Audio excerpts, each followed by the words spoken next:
ఒక simple moment నా మనసులో చాలా ఆనందం కలిగించింది. ఈరోజు నేను చాలా స్పెషల్గా ఫీల్ అయ్యాను. ఒక చిన్న గెస్చర్ వల్ల. ఇలాంటి మూమెంట్స్ వల్ల లైఫ్లో ట్రూ హ్యాపీనెస్ ఉంటుంది అని నేను అనుకుంటున్నాను. ఈరోజు ఇఫ్తార్ టైం. సో మా మామయ్య వాళ్ళ ఆఫీస్లో అన్ఎక్స్పెక్టెడ్గా ఫుడ్ ఇచ్చారు. నేను ఎక్స్పెక్ట్ కూడా చేయలేదు. ఫస్ట్ టైం ఇఫ్తార్ ఫుడ్ టేస్ట్ చేశాను. చాలా డిఫరెంట్గా ఉంది టేస్ట్ మాత్రం.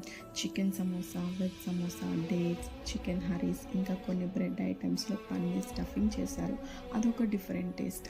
ఇంకా ఒక స్పైసీ పికిల్ కూడా ఉంది. అలాగే చికెన్ చాలా టెండర్గా ఉంది అండ్ బిర్యానీ కూడా సూపర్. నిజం చెప్పాలంటే కొన్ని ఐటమ్స్ నేమ్స్ కూడా అస్సలు తెలియదు నాకు, కానీ అది పెద్ద ప్రాబ్లం కాదు. ఫుడ్ సింపుల్గా ఉండొచ్చు, వాళ్ళ కేర్, వాళ్ళ లవ్ చాలా స్పెషల్, ఇంకా మంచిగా అనిపించింది. మనం చిన్న గెస్చర్స్ని ఓవర్లుక్ చేస్తాం, కానీ ఈరోజు నేను అర్థం చేసుకున్నాను, చిన్న గెస్చర్స్ కూడా మనసుకు చాలా ఇంపాక్ట్ ఇస్తుంది అని. బైబిల్లో చెప్పినట్లుగా తీసుకోవడం కన్నా ఇవ్వడం ఎక్కువ ఆశీర్వాదం. అపోస్తల కార్యములు 20:35 అన్నట్లుగా, అంటే ఇవ్వడం వల్ల వచ్చే సంతోషం తీసుకున్నప్పుడు వచ్చేదానికంటే ఎక్కువ ఉంటుంది.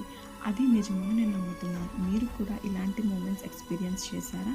చిన్న గెస్చర్స్ కూడా మనసుకు చాలా సంతోషం ఇవ్వగలవు అని సింపుల్గా. అందుకే ఈరోజు నా మనసులో చాలా సంతోషం కలిగింది. లైఫ్లో చిన్న చిన్న మూమెంట్స్ని అప్రిషియేట్ చేయాలి అని నేను ఫీల్ అయ్యాను. మీకు కూడా చిన్న గెస్చర్స్ని నోటీస్ చేసి అప్రిషియేట్ చేయండి, చాలా ఆనందం కలుగుతుంది. కామెంట్లో చెప్పండి, మీరు ఇలాంటి మూమెంట్స్ని ఎక్స్పీరియన్స్ చేశారో లేదో, ఒకవేళ చేసుంటే ఏ ఎక్స్పీరియన్స్ చేశారు. చిన్న చిన్న ఆనందాలు చాలా స్పెషల్ మూమెంట్స్ క్రియేట్ చేస్తాయి. ఈ వీడియో మీకు నచ్చితే లైక్ చేసి కామెంట్ చేయండి, అలాగే ఛానల్ని కూడా సబ్స్క్రైబ్ చేయండి.